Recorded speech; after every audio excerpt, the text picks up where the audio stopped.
যে নিজেরে ছোট মনে করে তার ভেতরে অহংকার আসে না। সবচেয়ে বড় কথা, নিজেকে যে ছোট মনে করে তার অপরাধ সে নিজে দেখতে পায়। দুই ধরনের মানুষ। এক ধরনের মানুষ অপরাধ কইরা কয় আমি কি করছি, আর এক ধরনের মানুষ হলো অপরাধ করে বলে আস্তাগফিরুল্লাহ।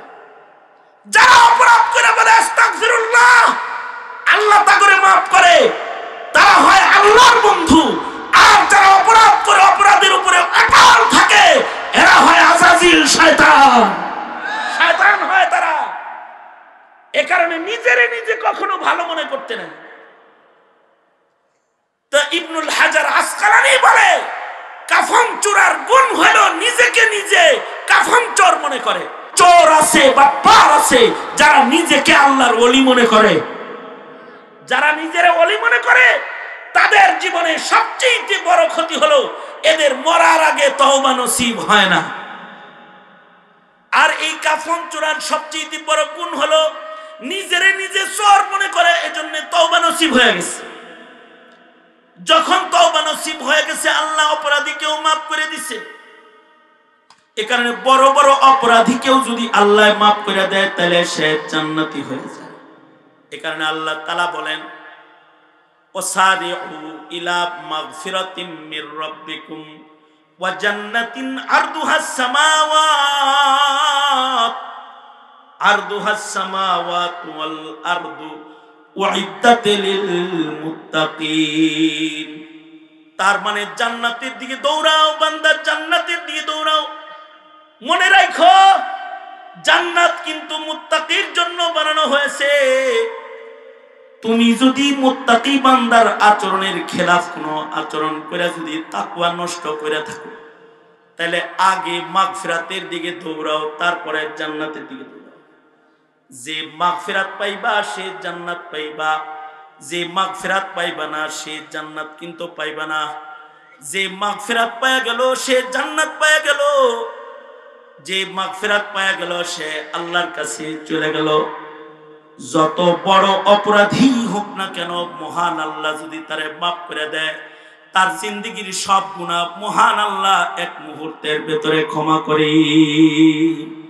সুতরাং কখনো যদি ওয়াজ মাহফিলে যাওয়ার সুযোগ হয়, মাগফিরাতের আশায় যাওয়া এবং আল্লাহর কাছে ক্ষমা চাওয়া যায়, আল্লাহ আমি ভুল করেছি, আমাকে ক্ষমা করে দিন।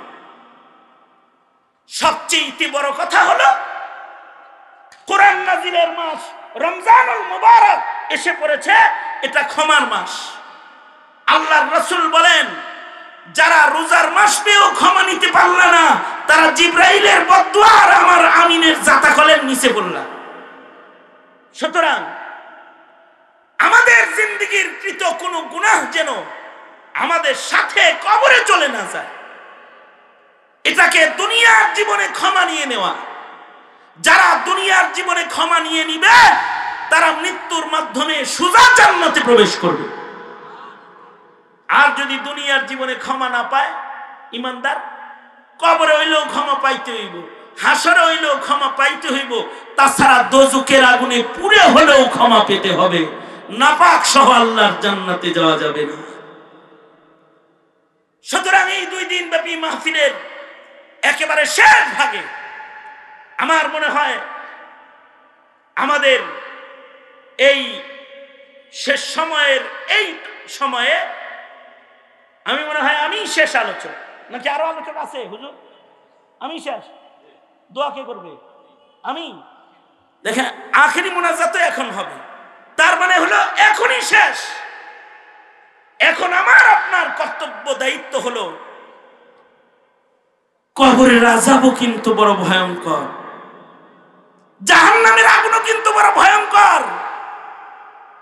জাহান্নামে অথবা কবরে শাস্তি পাওয়ার আগে দুনিয়ার মাটিতে যারা চোখের পানি ফেলে তওবা করবে, আল্লাহ তাদের মাফ করে দিবে। কবরে যাওয়ার আগেই তাদের মাফ করে দিবে। কারণ বান্দার চোখের পানি দোজখ নিভায়, বান্দার চোখের পানি আল্লাহর গুসাকে থামায় ফেলায়। আমাদের চোখের পানির চেয়ে পাওয়ারফুল আমাদের জীবনের অন্য আর কিছু নাই। আমাদের চোখের পানির এত পাওয়ার যে রবের দয়া মায়া এক মুহূর্তের ভেতরে নামাইতে পারে। আমাদের চোখের পানি দজকের আগুনকে এক মুহূর্তে নিভাইতে পারে। আমার এই কথাটা বুঝার জন্য শেষ কথা হলো আব্দুল আজিজ মুহাদ্দিসে দেহলভী রহমতুল্লাহ আলাইহি, শাহ ওয়ালিউল্লাহ মুহাদ্দিসে দেহলভী রহমতুল্লাহ আলাইহির পরেই হাদিসের সনদে আব্দুল আজিজ মুহাদ্দিসে দেহলভীর নাম। কারণ হাদিসের সনদের 3 ধাপের এক ধাপের সরদার হলেন মুহাদ্দিসে দেহলভী। আর মুহাদ্দিসে দেহলভী তার সরাসরি সন্তান আব্দুল আজিজ মুহাদ্দিসে দেহলভী। এই আব্দুল আজিজ মুহাদ্দিসে দেহলভী রহমতুল্লাহ আলাইহির আমলের ঘটনা। উনি বলেন এক গ্রামে, হাকিম মোহাম্মদ থানভী রহমতুল্লাহ আলাইহি বলেন, এক গ্রামে একজন দানবীর ছিল আর একজন ভিক্ষুক ছিল একটা গ্রামে। এটা আমার শেষ কথা, 2-3 মিনিটের কারবার মাত্র। একই গ্রামে একজন ভিক্ষুক আর একজন দানবীর। হযরত থানভী বলেন এই ভিক্ষুকটা অসুস্থ হয়ে গেল আর ভিক্ষা করতে বাইরে না। দানবীর যে লোকটা প্রতিদিন এই ভিক্ষুকের জন্য ভিক্ষা রাখে, সে অপেক্ষায় আছে, কিরে ভিক্ষুক আসে না কেন? 3 দিন হয়ে গেল ভিক্ষুক আসে না। তো হযরত থানভী লেখেন এই দানবীর লোকটা ভিক্ষুকের বাড়ি গেল, 3 দিনের জমা টাকা পয়সা লইয়া গেছে। যা কয়, হে ডেলি তোমার জন্য 5 টাকা করে রাখি, 3 দিন হয়ে গেছে, এই 15 টাকা জমা, তোমার টাকার বোঝা আমি নিব, এনাও তোমার জন্য জমা করছিলাম, দিতে আইছি। বাস দিয়ে আসছে। কিন্তু যখন দিয়ে আসছে যায়া দেখে যে ভিক্ষুকের গায়ে প্রচন্ড জ্বর, অসুস্থ। তুমি বুঝি অসুস্থতার কারণে ভিক্ষায় যাইতে পারো না? জি, নাও ঘরে দিয়ে গেলাম। ইমাম বুখারী রহমতুল্লাহ আলাইহি উনি বলেছেন কারোর টাকা কাউরে ফেরত দিলেও আল্লাহ তাআলা মাফ করেন। বুখারী শরীফের ভিতরে আছে যে এক লোক টাকা ফেরত দিছে, এ কারণে তাকে আল্লাহ মাফ করে দিছে। খেতে হাল বাইতেছে, সোনার কলসি একটা উঠছে ক্ষেতের থেকে।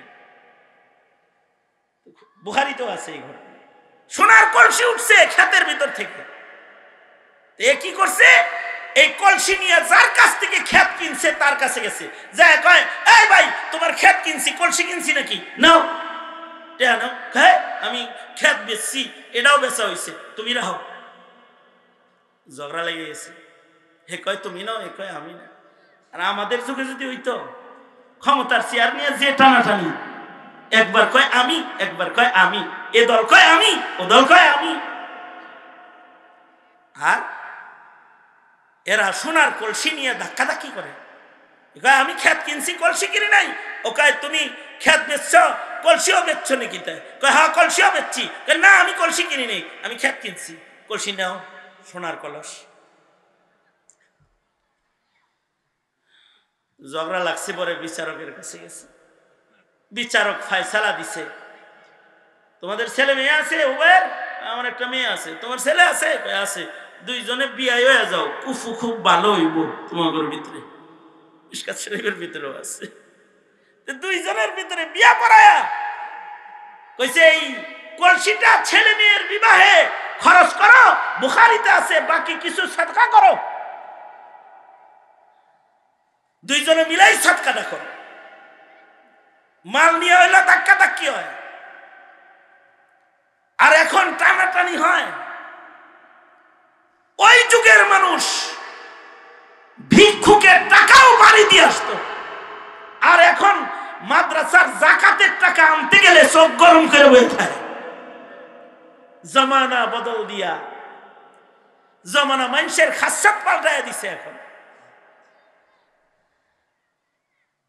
উনি টাকা দিতে গেছে, ভিক্ষুকে হাতটা ধরছে, হাত ধরে কয় টাকা তো দিয়ে গেলেন, আমার কোনো আপনজন নাই, বাপ নাই, ভাই নাই, বোন নাই, আপনজন কেউ আমার নাই। 3 দিন ভিক্ষা নিতে যাই নাই, আর পাওনা দিতে বাড়ি আইছেন। আপনি ছাড়া আমার আপনজন আর কেউ হয় না। সুতরাং আপনার কাছে আমার দাবি, আমি মরে গেলে আপনজনরা লাশ নামাইলে আদর করে নামায়, আপনি আমার লাশটা কবরে নামাইবেন। হুজুর থানভী বলেন, ভিক্ষুকের আবেদনে এই লোকটাও ওয়াদা করেছে, ঠিক আছে তুমি যদি মরে যাও আর আমি যদি বেঁচে থাকি, তোমার জানাজা আমি পড়াবো, তোমাকে আমি কবরে নামাবো। একদিন যাইতে না যাইতে লোকটা মারা গেছে। জানাজা পড়ার জন্য ভিক্ষুক চলে এসেছে। ভিক্ষুকের জানাজা পড়তে ওই দানকারী চলে এসেছে। কবরে যখন লাশ নামাইতেছে, পকেটে সরকারি একটা কাগজ ছিল, এটা কবরের ভিতরে পড়ে গেছে। উঠা দাফন করে পকেটের কাগজ পকেটে নাই।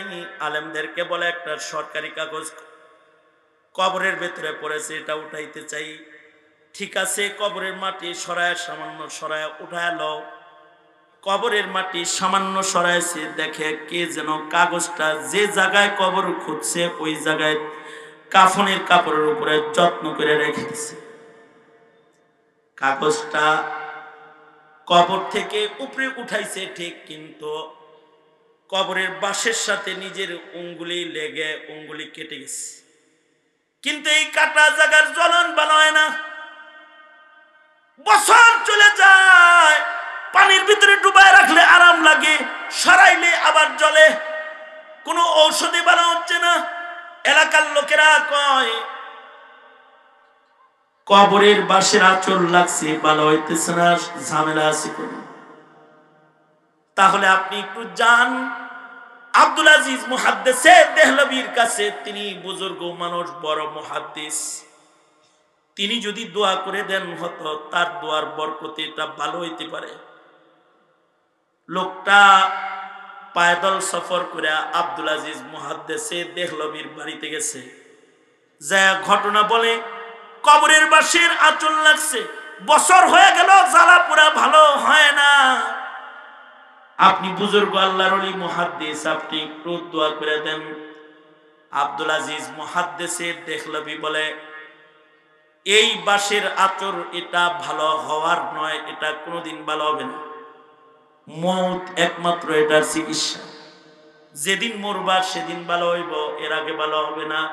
কারণ এই মাইয়িতের কবরে সামান্য সময়ের একটা কবরের আযাব হইছে, ওই আযাব বাঁশে লাগছে। বাঁশের থেকে ওই আযাবের আসর তোমার হাতে লাগছে।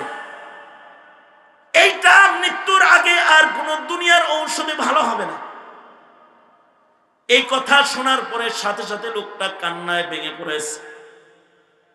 ঝর্ণার মতো তার চোখের পানি পড়তেছে। আর সে কবরের ভয়ে আল্লাহকে বলে, আল্লাহ, কবরের বাঁশের আঁচড়ের শাস্তি যদি এত কঠিন হয় যে বছর হয়ে গেছে, আরাম হারাম হয়ে গেছে, না জানি কবরের আগুন কত ভয়ঙ্কর। আল্লাহ, আল্লাহ তুমি, আমি তোমার কাছে মাপ চাই, তোমার গোলাম রে, তুমি কিন্তু কবরে আযাব দিও না। দোজখের ভয়ে রুনাজারি শুরু করেছে। যখন লোকটা কাঁদতেছে, আব্দুল আজিজ মুহাদ্দিসে দেহলভী লোকটার চোখের পানি নিজের হাতে টান দিয়ে মুছে নিয়েছে। তার হাতটা টান দিয়া তার চোখের পানিটা তার হাতের ক্ষত জায়গায় মুছে দিয়েছে। হযরত থানভী লেখে, একদিক দিয়ে চোখের পানি মুছছে আর সাথে সাথে জ্বলন ভালো হয়ে গেছে। মুহাদ্দিসে দেহলভী বলে, এই আমার ছাত্ররা, বছর পরে তার হাতের জ্বালা পুরা যে ভালো হইল, এটাকে তোমরা আমার কারামত মনে করবে না। এটা আমার কারামত নয়, এটা হলো বান্দার চোখের পানির পাওয়ার। জাহান্নামের আগুন নিভানোর মতো একমাত্র যন্ত্র হলো বান্দার তওবা আর চোখের পানি। চোখের পানি যদি দোজকের আগুনের উপরে ছাড়া হয়, দোজকের আগুন নিভে যায়। সুতরাং আল্লাহর ভয়ের চোখের পানি তার দোজকের আগুনের, কবরের আযাবের, আচরের আযাবকে মুছে দিয়েছে। এটা কিন্তু আমি মুহাদ্দিসে দেহলভির কারামত নয়। সুতরাং কেউ যদি কবরের আযাব, দোজখের আযাব অথবা গুনাহ খাতা থেকে মুক্ত জীবন চায়, একমাত্র পদ্ধতি খালিস তওবা, কিছু রুনাজারির আমল দিয়েই গুনাহ থেকে নিজেকে পবিত্র করা সম্ভব। এই বর্ণি ঐতিহ্যবাহী মাহফিল এই এলাকাবাসীর তওবার জন্য বাহানা হোক, এটাই হলো কামনা। আল্লাহ তাআলা সবাইকে কবুল মঞ্জুর করুক, এই মজমাকে কবুল করুক, মাহফিলকে কবুল আর মঞ্জুর করুক। এই মাহফিলের উসিলায় আমাদের আল্লাহ তাআলা খালিস তওবা এবং কবর হাসরের আযাব থেকে আল্লাহ তাআলা মুক্তি দান করুক। আল আমিন। যারা এই মাহফিল বাস্তবায়নে সাহায্য করেছে, যারা ব্যবস্থাপনায় রয়েছে, সকলকে আল্লাহ তাআলা কবুল করুক। সকলের জন্য দোয়া, বিশেষ করে ফরিদ শিকদারের বড় ছেলে ক্যান্সার রোগে আক্রান্ত, তার জন্য দোয়া চাওয়া হয়েছে। তিনি স্বপ্ন ফেরিওয়ালা, এই হ্যাঁ এরাও দোয়া চেয়েছে, আর আসাদ মোল্লার স্ত্রী দোয়া চেয়েছে। আল্লাহ তাআলা সকলকে সকলের